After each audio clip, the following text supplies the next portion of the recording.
সবাই আমাকে জিজ্ঞেস করে কিভাবে আমি ঘর এবং আমার প্রফেশন মানে আমার কাজ সব কিছু একসাথে সামলাই। তার উপর আমার একটা ছোট বেবি আছে। সো আজকেই সেটা তোমাদেরকে বলে দিব কিভাবে আমি করি। চলো সব কিছু এক্সপ্লেন করি। এই যে এখানে দেখতে পাচ্ছ 5-6 রকমের তরকারি একদিনে রান্না করেছি। স্যাটারডে সবার উইকেন্ড কাটে বাইরে ঘুরে, কোথাও হ্যাং আউট করে বা অন্য কিছু। আর আমার উইকেন্ড কাটে বাসায় রান্না বান্না করে। আর আমার আমার পরিটা তো আমার কাছে সব সময় থাকে। রান্নাঘরে আসলেই সে আমার সাথে চলে আসবে, আমার কাছে এসে মামা মামা মামা সে করবে। তারপর ওকে একটু কালম করে দেন আমি আমার রান্নার কাজে চলে গেলাম। সবার প্রথমে আমি এখানে পেঁয়াজ কেটে নিচ্ছি, একটু বেশি করে পেঁয়াজ কাটবো যেহেতু অনেকগুলো তরকারি রান্না করব। এখানে আমি 2 রকমের মাছ ভিজিয়েছি, আজকে গরুর মাংস ভিজিয়েছি। তারপর এখানে আছে চিকেন উইংস, এটা আজকের জন্য না, এটা কালকে আমার একটা পার্টিতে যাব সেটার জন্য। তারপর আমি চিকেন ভিজিয়েছি, সেটা আমি দেখাইতে ভুলে গিয়েছি। সো পেঁয়াজগুলো আমি যেগুলো কেটেছিলাম একটু বড় বড় টুকরো করে, এখন আমি এগুলোকে এই চপারটার সাহায্যে চপ করে নিব। সো এই তো আমার পেঁয়াজ কাটা হয়ে গিয়েছে, এখন আমি আমার রান্নায় চলে যাব। তো সবার প্রথমে আমি আজকে রান্না করব পাঙ্গাস মাছ। জানি অনেকে নাক সিটকাবে, অনেকে মানে পছন্দ করে না, বাট আমার ভালোই লাগে, বা আমাদের ঘরে আমরা ভালোই খাই আর কি পাঙ্গাস মাছটা। সো যাই হোক, পাঙ্গাস মাছটাকে আমি খুব হালকা করে ভেজে নেব। পাঙ্গাস মাছ কিন্তু খুব বেশি ভাজা যায় না, বা বেশি করে ভাজলে মাছটা কিন্তু শক্ত হয়ে যায়। সো হালকা করে ভেজেই এটা রান্না করতে হবে। এক পাশ ভাজা হয়ে গেলে অপর পাশটা আমি এভাবে উল্টিয়ে দিব, অ্যান্ড উল্টিয়ে অপর পাশটাও একটু হালকা করে ভেজে নিব। আর ওই তো যেটা বললাম যে খুব হালকা করে ভাজবো, খুব বেশি কড়া করে ভাজলে কিন্তু পরে রান্নার পর মাছটা অনেক শক্ত হয়ে যায় আর খেতে ভালো লাগে না। মাছটা ভাজা হয়ে গেলে এখন আমি সেম প্যানেই একটু পেঁয়াজ, জিঞ্জার গার্লিক পেস্ট এগুলো একটু ভালো করে ভেজে নেব। দেন একটু পানি নিয়ে অ্যাজ ইউজুয়াল আমরা যে মশলাগুলো ইউজ করি সেগুলো দিয়ে দিব। হলুদ, মরিচ, জিরা, ধনিয়া এগুলো সব দিয়ে দিব। দেন মশলাটাকে একটু খুব ভালো করে ভেজে নিতে হবে। মশলা যত ভালো করে ভাজা হবে তরকারি তত বেশি মজা হয়। সো মশলাটা ভাজা হয়ে গেলে আমি এর মধ্যে মাছগুলো দিয়ে দিব, আর একটু পানি দিয়ে দিব, অ্যান্ড ঢেকে রান্না হতে দিয়ে দিব।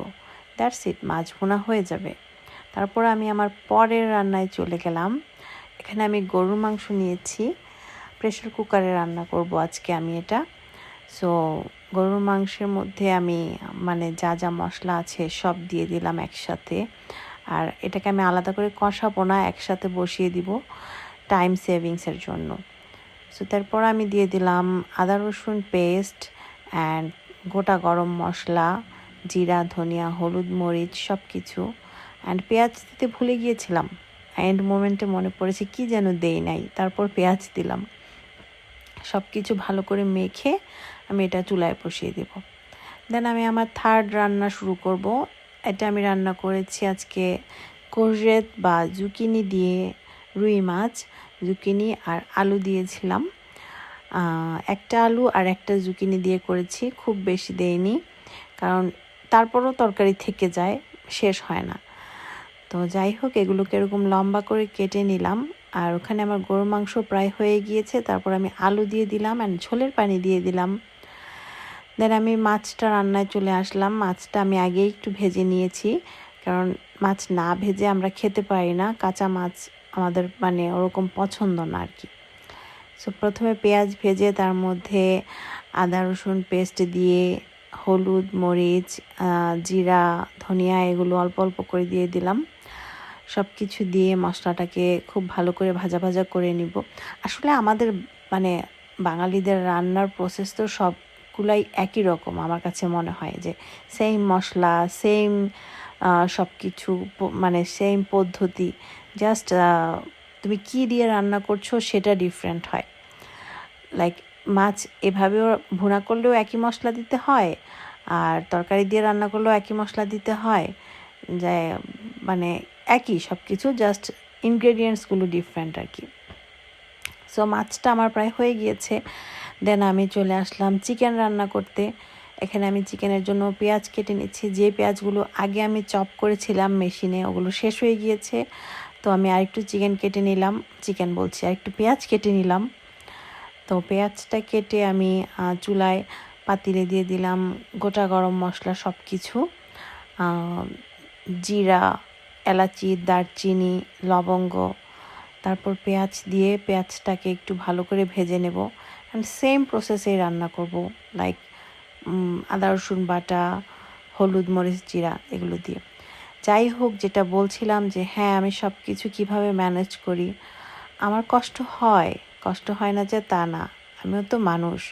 কিন্তু যেটা আমার মেইন প্রায়োরিটি সেটা হচ্ছে আমি যখন কাজ করি, আমি যখন আমার জবে থাকি, I feel happy from inside. আমার মেন্টালি একটা পিস থাকে। আর আমি যখন কাজ করি না, আমি যখন বাসায় থাকি, তখন আমি অনেক ডিপ্রেসড থাকি। সো আমার এই ডিপ্রেশন থেকে আমাকে যদি বাঁচতে হয়, আমার কাজে এঙ্গেজ থাকতে হয়। সো এটাই হচ্ছে মেইন রিজন। তাই আমি সব কিছু একসাথে ম্যানেজ করি, কষ্ট হলেও।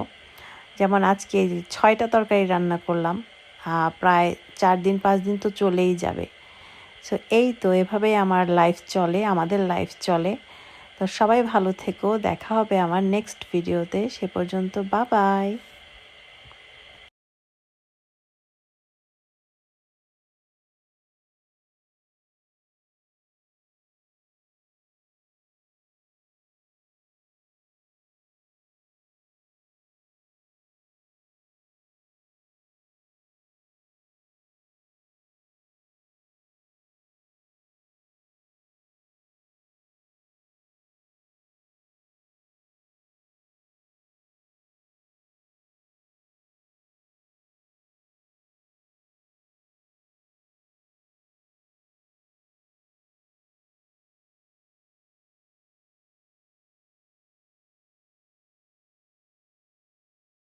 দেন আমি আমার থার্ড রান্নাতে চলে গেলাম। এখানে আমি কোরজেট নিয়েছি, মানে জুকিনি যেটা।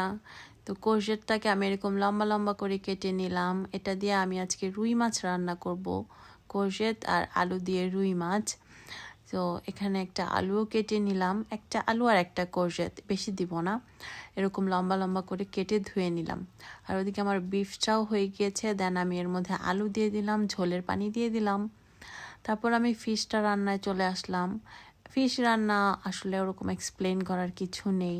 অ্যাজ ইউজুয়াল আমরা যেরকম রান্না করি সেরকমই করেছি। প্রথমে পেঁয়াজ ভেজে নিয়েছি, তারপর আদা রসুন পেস্ট দিয়ে ওটা ভেজে নিয়েছি, গুঁড়া মশলা দিয়ে ওটা কষিয়ে নিয়েছি। এই তো মানে একদম বেসিক রান্না বান্না যেটা সেরকমই করেছি, স্পেশাল কিছু না। আর যেটা বলছিলাম যে কিভাবে আমি ম্যানেজ করি, আসলে কষ্ট হয়। হ্যাঁ, আমার কষ্ট হয়, বলবো না যে কষ্ট হয় না। খুব ইজি, বা আমি কোনো সুপারউম্যান না, আমি একজন সাধারণ মানুষ। অ্যান্ড আমার অনেক কষ্ট হয়। সকাল মানে 7টা থেকে আমার দিন শুরু হয়, সন্ধ্যা 7:30, 8টা বা 9টা পর্যন্ত দৌড়ের উপর থাকতে হয়। তো যাই হোক, সব কিছু মিলিয়ে তারপরও আমার মনে হয় যে আমি যদি এখন আমার নিজের মনের বিরুদ্ধে যে কিছু করি, তাহলে আমি ডিপ্রেশনে থাকব। আর আমার কাজটা হচ্ছে আমাকে ভিতর থেকে হ্যাপি রাখে। সো বেসিক্যালি এই জন্য আমার কাজ করা, এছাড়া কিছুই না। মানে আমি যখন কাজ করি আমি হ্যাপি থাকি, আমি জানি না কেন, বাট আমি কাজ না করলে আমি অনেক ডিপ্রেসড থাকি, আমি অনেক মানে ক্র্যাঙ্কি থাকি।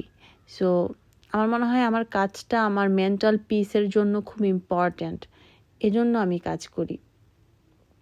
অবশ্যই ফিনান্সিয়াল একটা হেল্প তো হয়ই, এটা তো আর মানে অস্বীকার করার মতো কিছু নেই। বাট এটার চেয়েও, ফিনান্সিয়ালের চেয়েও আমার মেন্টাল পিসটা আমার কাছে এখানে অনেক বেশি ইম্পর্ট্যান্ট। তো যাই হোক, এখানে কথা বলতে বলতে আমি এখানে চিকেন রান্না শুরু করে দিয়েছি, আর যেটা তোমাদেরকে বলাই হয়নি। তো সব রকমের মশলা দিয়ে পেঁয়াজ কষিয়ে আমি এখানে চিকেনগুলো দিয়ে দিলাম। চিকেনের লেগ থাই ছিল এখানে। সো আমরা মানে একদিনের জন্য আমাদের যতটুকু লাগে অতটুকু পরিমাণ দিয়ে দিলাম। তারপর চিকেনটাকে ঢেকে দিলাম। আর চিকেনে কোনো পানি আমি দেইনি, আজকে পানি ছাড়া রান্না করেছি। অ্যান্ড এটা হচ্ছে চিকেনের final look. So I hope আজকে যাদের প্রশ্ন ছিল কিভাবে আমি সব কিছু মেনটেন করি, ঘর এবং প্রফেশন, তোমাদের এই ধারণাটা একটু হলেও ক্লিয়ার হয়েছে যে আমি কত কষ্ট করে সব কিছু মেনটেন করি। যাই হোক, সবাই ভালো থেকো, দেখা হবে আমার নেক্সট ভিডিওতে। সে পর্যন্ত সবাই ভালো থেকো, বাই বাই।